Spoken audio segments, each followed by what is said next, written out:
Good evening every one. എല്ലാവരും സുഖമായിരിക്കുന്നു. അപ്പം ഇന്ന് വൈകുന്നേരം ഞാനും റോസിയും കൂടെ താഴത്തെ വീട്ടിലേക്ക് പോയി കുളിക്കാൻ പോയതാണ് കേട്ടോ. പുള്ളിക്കാരനെ കുളിപ്പിക്കാൻ പോയതാണ്.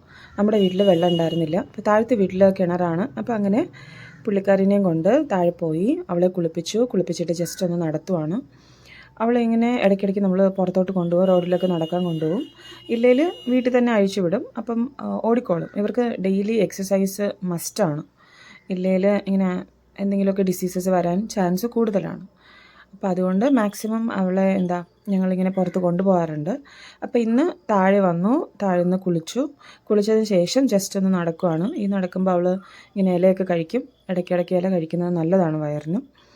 പിന്നെ ഇങ്ങനെ നമ്മൾ നടക്കും, നമ്മുടെ നെയ്ബേഴ്സിനെയൊക്കെ കാണും, വിശേഷമൊക്കെ പറയും. എല്ലാവർക്കും ഇവളെ കാണുമ്പോൾ പേടിയാണ്. ശരിക്കും പറഞ്ഞാൽ റോസി പാവമാണ്, ഇങ്ങനെ അറ്റാക്കൊന്നും ചെയ്യത്തില്ല. പക്ഷേ എല്ലാവർക്കും ഇവളിങ്ങനെ ഇച്ചിരി വലിപ്പമൊക്കെ ഉള്ളതുകൊണ്ട് എല്ലാവർക്കും പേടിയാണ്. അപ്പോൾ അങ്ങനെ നമ്മൾ താഴത്തെ വീട്ടിൽ വന്നിട്ട് മുകളിലേക്ക് ഇനി കുളിച്ച് കഴിഞ്ഞിട്ട് പോവുകയാണ് കേട്ടോ. കയ്യിലൊരു കമ്പ് ഞാൻ വെച്ചിട്ടുണ്ട്, പക്ഷെ അടിക്കത്തൊന്നുമില്ല. ശരിക്കും മീൻസ് നമ്മൾ പുറത്തോട്ട് ഇറങ്ങുമ്പോൾ വേറെ ആൾക്കാരെ കാണുമ്പോൾ ഇവൾ എങ്ങനെയാണെന്ന് അറിയത്തില്ലല്ലോ. അപ്പോൾ അതുകൊണ്ടൊരു പ്രിക്വേഷന് വേണ്ടിയിട്ട് കമ്പ് കയ്യിൽ വെച്ചിരിക്കുന്നത്, അല്ലാണ്ട് അടിക്കത്തൊന്നുമില്ല. അല്ലാണ്ട് നോ ഒക്കെ പറയുമ്പോൾ അവൾ നിന്നോളും, കുഴപ്പമില്ല. പക്ഷേ ഈ കൊച്ചു പിള്ളേരോ ഇല്ലെങ്കിൽ പുറത്തുള്ള ആൾക്കാർ വേറെ പരിചയമില്ലാത്ത ആൾക്കാരെയൊക്കെ കാണുമ്പോൾ എങ്ങനെയാണെന്ന് അറിയാത്തതുകൊണ്ടൊരു കമ്പ് വെച്ചിരിക്കും. അപ്പോൾ ഷീസ് എ ഗുഡ് ഗേൾ. അങ്ങനെ ഞങ്ങൾ തിരിച്ചു വീട്ടിലേക്ക് വന്നിട്ട് കുറച്ച് സമയം വീണ്ടും അവളെ തുറന്നു വിട്ടിട്ട് അവളിങ്ങനെ കുറച്ച് സമയം അവിടെ തന്നെ സ്പെൻഡ് ചെയ്യും. എന്നിട്ട് ഫുഡൊക്കെ കൊടുത്തിട്ട് അതിന് ശേഷമാണ് പിന്നെ കൂട്ടിക്കയറ്റുന്നത്.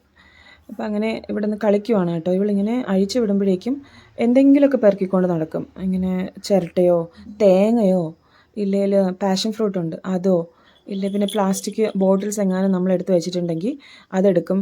അതുപോലെ തന്നെയാണ് നമ്മൾ നനച്ചിട്ടിരിക്കുന്ന ഡ്രസ്സൊക്കെ ഉണ്ടല്ലോ, പക്ഷേ ഇവൾക്ക് പൊക്കം ഉള്ളതുകൊണ്ട് അവളങ്ങ് എടുത്തിട്ട് കൊണ്ടുപോയി കൂട്ടിലോ എവിടെയെങ്കിലും കൊണ്ടുവന്ന് വെച്ചിട്ട് നശിപ്പിക്കും. ഇതാണ് ഇവളുടെ പരിപാടി.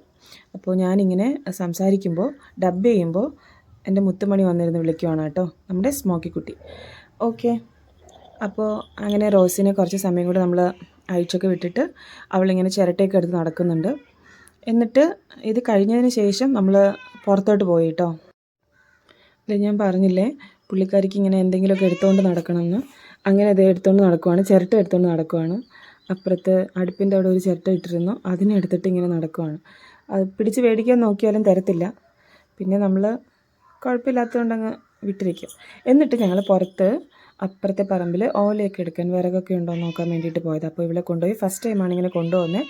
മതിലൊക്കെ ഉണ്ട്, അപ്പോൾ അവിടെ കൊണ്ടുപോയിട്ട് ഇങ്ങനെ ബെൽറ്റ് മാറ്റിയിട്ട് ഇങ്ങനെ വിട്ടിരുന്നു. അപ്പോൾ അവൾ ഓടിക്കളിക്കുവാണ്. ഷീ സോ എക്സൈറ്റഡ്, ഭയങ്കര എക്സൈറ്റഡ് ആണ്. ഫസ്റ്റ് ടൈമാണ് ഇങ്ങനെ തുറന്നു വിടുന്നത്. അങ്ങനെ പോയി നമ്മൾ വിറകൊക്കെ പറക്കി ഞാനും റോസിയും അമ്മയും ചേച്ചിയും കൂടി പോയിട്ട് തിരിച്ചു വന്നു. അപ്പോൾ ഇതൊക്കെയാണ് നമ്മുടെ ഈവനിങ് വിശേഷം. ഇനി തിരിച്ച് വന്നിട്ടാണ് ഫുഡ് കൊടുക്കുന്നത്. നേരത്തെ കൊടുത്തിട്ടുണ്ടായിരുന്നില്ല. കൊടുക്കുമ്പോൾ നമ്മളിങ്ങനെ ഒരു പ്ലാൻ ചെയ്തു, അതുകൊണ്ട് തന്നെ ഞങ്ങൾ ഇങ്ങോട്ട് വന്നു. ഇനി തിരിച്ചു പോയി ഫുഡൊക്കെ കൊടുത്ത് അതിന് ശേഷം അവളെ കൂട്ടിക്കയറ്റും. അപ്പോൾ ടേക്ക് കെയർ, ബൈ ബൈ.